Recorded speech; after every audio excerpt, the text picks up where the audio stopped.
Welcome to Sib Spot. Today's Reddit posts are from ProRevenge. Story 1 is by Present Platypus 578. Boss from heck gets what she deserves. I, a 30-ish female, have been a people pleaser to a fault my whole life. I have been working in marketing for 10 plus years. Over the years, I had my fair share of bosses who were good, average, and some who sucked. There's one in particular that stood out as awful. This story is from about 5 plus years ago. Pamela, 40s, not her real name, was the VP of marketing and sales for a mid-size retailer. She started at the company a few years after I did. And if rumors were true, she was the 4th pick for the position and simply was hired so the company could appease shareholders. I was a manager under her, and my whole job was to make sure the website and stores had their products merchandised properly, received all their monthly sales materials, managed advertising, set up and managed the department budget, PM'd all department projects and operations, created reporting to reflect sales, managed presentations, creative briefs for future projects, etc. In short, I did her work and all the administrative grunt work to keep the department afloat. I did all this because I had access to her email and many times sent emails on her behalf to keep the department functioning. Pamela spent most of her time showing up after 10 a.m., taking business lunches, and planning company parties. Don't even know why we did those, but I planned those too. I consistently questioned why she spent so much of our budget on these events when we didn't have the budget resources for any of it. Pamela told me to take from future months' budgets to pay for the current month's overspending. So, at the start of every month, I had original budget, and by the end of the month, I had to turn in an edited budget, edited under Pamela's direction. That made it look like Pamela's spending was under control. This is important for later. I definitely make mistakes here and there being in charge of so many tasks and constantly found myself working 12-hour days, split between being in the office and working after my kid went to bed. Weekend work was also done before my family woke up and after they went to bed. During Pamela's first major holiday season, sales were crap. Pamela kept changing her mind on the visuals for the stores, bringing on new advertising and PR agencies to bring in sales. All these agencies consisted of her personal friends, and ignored our buying merchandise team's planned promotions for her own better ones. At this time, I had been dealing with an ongoing infection that turned to sepsis and was hospitalized. The doctors and my husband said it was due to the stress of work and that I needed to take a break. As I recovered, I realized how much I was hurting myself, my family, and even the company I worked for. Eventually, my old habits got to me, and I got on my phone and checked mine and my boss's emails.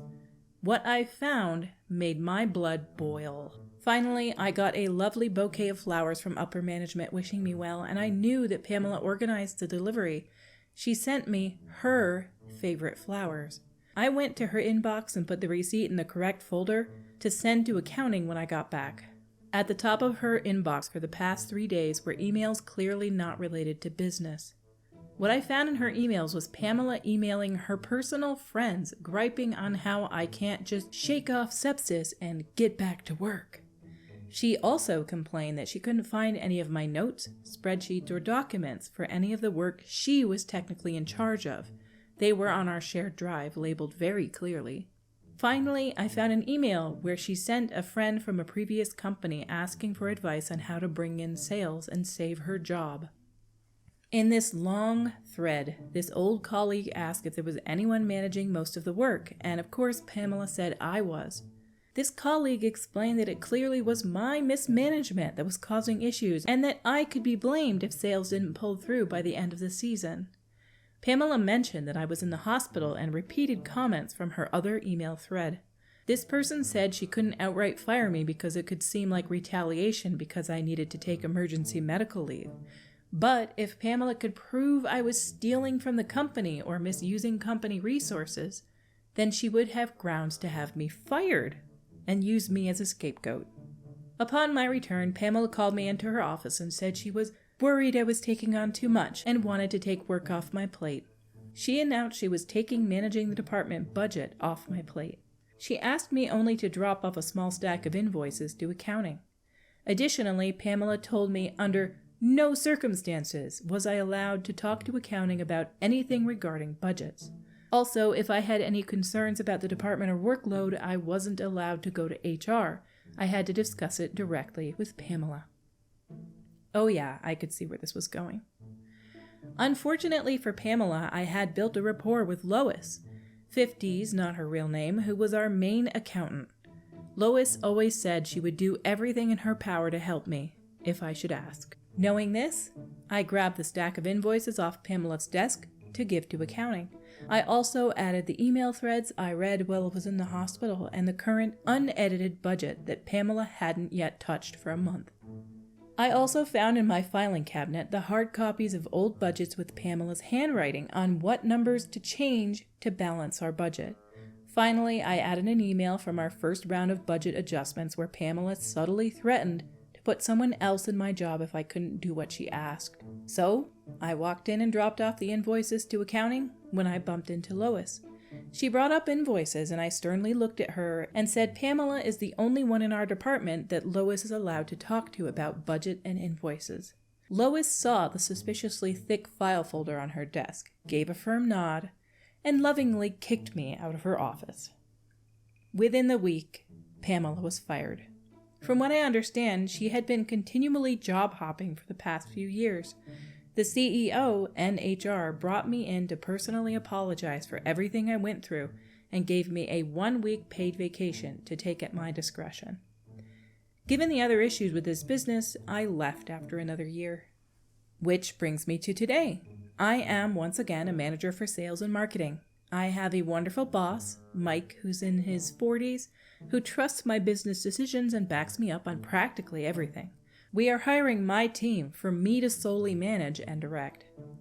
Today I looked through the applicants and found Pamela's resume sitting among the dozens of others. I stared at her name, wondering how many other people share her name. Upon review, yup, it's her. She definitely fell down the corporate ladder, with VP of our old company being the highest title she had earned. And, to no surprise, she embellished her achievements, claiming the work I managed as her own, and claimed she generated an 87% sales growth during the holiday season at our previous company. As a people pleaser who firmly believes in giving everyone a chance, it has never been so satisfying to click disqualified. Edit, to those suggesting I interview her to see her reaction, I would have loved to see her face as she walked in, but I feel it would have risked my boss's trust in my decision-making ability. Maybe I'll send her a personally written rejection email.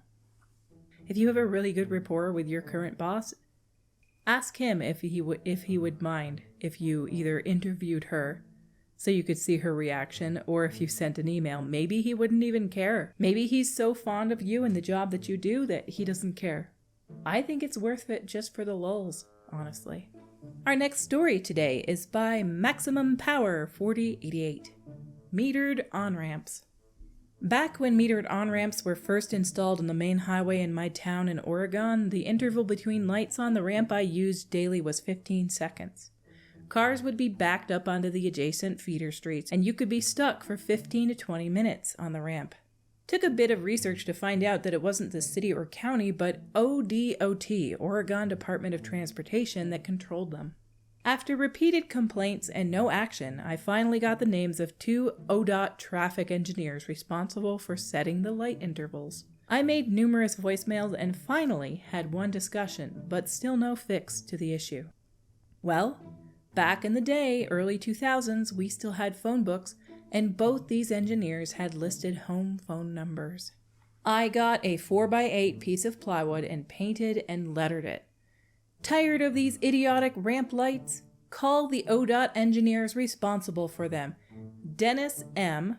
with his phone number, and Bill C. with his phone number, and let them know what you think. I stood with it on the side of the ramp for 2 days, 4 p.m. to 6 p.m. The next day I get a call from one of them, I don't remember which, begging me to stop. I said, "Fix the effing lights." "You'll stop with a sign?" "Fix the effing lights." Okay. The very next day, they had a survey crew out there in the afternoon to count cars, and the day after that, the lights were reset to 3 seconds between cars.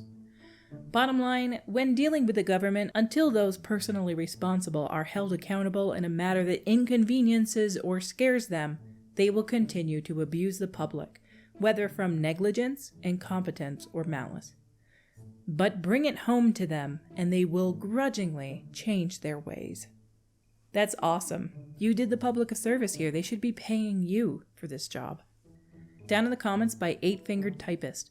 I did something similar to that with plywood in 1990. The phones were set up so you couldn't call into my rural town from a payphone from anywhere else in the country. I couldn't call home from work. I wrote out a description of the problem in polite terms on the largest piece of plywood allowed by U.S. mail. I mailed it to the phone company executive offices in Boston. Someone from Boston called my house. I had given them the number and told me they would fix it, and gave me a number to call at their office if it happened again. See, these people are good people. Fixing a problem that affects so many people. With plywood. Our next story today is by Eingram. Steal everything from my MMO account? Bad idea. This is from over 15 years ago. Had a friend recommend I share it here when we reminisced on it recently. A long time ago, me and some of my friends played a lesser-known MMORPG. We were in a clan or guild with several others that we played with frequently. After a long time playing together, me and one other guildmate began to share accounts. We were able to use both characters at once for various tasks to make things more efficient when the other wasn't online. I know, this was dumb of me to trust a stranger on the internet, and I got burned for it. One day I logged into my account and all of my items were gone. This included around $200 worth of paid store items I had bought, along with lots of gear I spent hours farming. I eventually talked to a guildmate who said that a few hours prior they had seen where only me and the guy I shared login information with were online. He then left the guild and blocked all of us. Unfortunately, customer service for the game said that if I shared my account info freely, there was nothing they could do about it. So I began to enact my revenge. Step 1. Get into his account. He changed his password as soon as he was done looting all my stuff, of course, so this proved challenging. So I attempted to do a password reset on his account. Thankfully, one of his security questions was about his favorite hobby or pastime. I knew he talked about paintball frequently, and it turned out that was his answer. So I was able to reset the password to a new one, but I knew he would be able to re-change the password, so I had to act quickly. Step 2. Change the contact email.